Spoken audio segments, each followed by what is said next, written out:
Просьба организаторам задать вопрос, кто является инициатором намечаемой деятельности.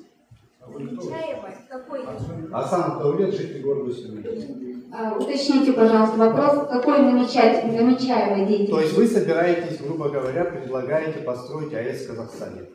По экологическому кодексу есть понятие инициатор намечаемой деятельности. Тот, который начал все это движение. Кто это? Какое-то юрлицо. Второе. Вы проводите это заседание. Назвали его публичными обсуждениями. Информация есть только на сайте Акимата области. Если вы знаете, в экологическом кодексе и в правилах проведения общественных слушаний есть четкое понятие. Публичное обсуждение. Есть определение, что это такое. Есть регламент его проведения.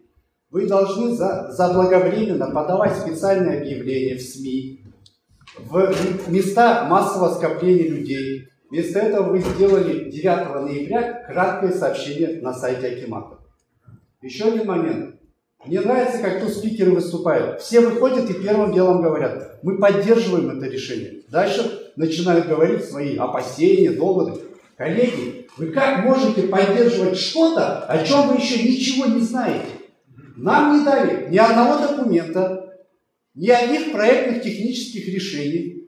Более того, мы не видим ни одного расчета или научного исследования, как эта АЭС повлияет на наш энергетический баланс. Вы говорите, спустя 12 лет у нас будет стоять АЭС. Хорошо, у нас дефицит уже электроэнергии на сегодняшний день. Как Казахстан будет работать за этот промежуток времени? Более того, по прогнозам Министерства же энергетики у нас ожидается увеличение энергоемкости производства и промышленности. Как будет увеличивающийся дефицит восполняться? Следующий момент. Вы нам даете жителям, в том числе всем, сравнение чего-то, что очень ужасное, с другим нечто очень ужасным. То есть вы сравниваете обязательно угольную энергетику и сравниваете атомную энергетику и говорите: смотрите, у нас все прекрасно, у нас выбросы на единицу использования топлива очень маленькие. Хорошо, но, уважаемые жители, строительство АЭС ни в коем разе, ни в одной части не говорит о том, что хотя бы даже одна угольная электростанция в Казахстане будет выведена из эксплуатации. Это будет в довесок тому, что уже сейчас стоит и травит нас в том числе, и будет дальше травить.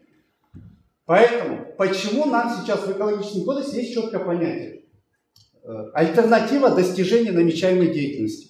Вы нам не даете ни одной альтернативы. Вы условно пытаетесь закопать на небольшое производство энергии по отношению всей энергетической емкости страны АЭС десятки миллиардов долларов, но при этом вы нам не говорите, какие могут быть альтернативы достижения этой пути. Если мы, допустим, переходим, как весь мир сейчас говорит, на альтернативные виды топлива, не соглашусь ни в коей разе с представителем министерства, министерства о том, что ВИА это абсолютно нестабильный источник энергии и так далее. Извините, весь мир сейчас применяет условия генерации вот такие, имеют аккумулировать эту энергию и умеют распределять ее в случае необходимости. Для этого просто нужны конкретные проектные технические решения. Мы это вообще не обсуждаем. Мы просто обсуждаем как данность.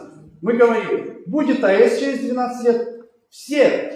Здесь абсолютно никто из нас не видел ни одного исследования, ни одного документа, что из себя будет представлять эта АЭС и как. При этом мы все выходим и говорим: я поддерживаю это решение. Вы как можете поддерживать? Как можно вообще АЭС сравнивать с чем-то? Извините. Если вам не интересно мнение жителей, то зачем вообще проводить подобные мероприятия? Дайте 2 минуты. Сейчас коллеги по 15 минут выступали, не прерывали. Как вы можете сравнивать АЭС с ВИА в части обслуживания, расстояния покрытия и так далее? Почему вы не говорите, какая зона загрязнения будет в случае аварийной ситуации? Сколько километров на сколько лет у нас будут отравлены? Семипалатинский ядерный полигон, похоже, никого ничему не учит. Следующий момент. В городе Усть-Каменогорске уже 50 лет лежат радиоактивные пятна, которые за 40 лет никто не умудрился утилизировать и вывести. Некуда. И вы при этом говорите, что у нас будет какое-то небольшое количество опасных ядерных отходов, которые будут лежать и фонить сотни лет.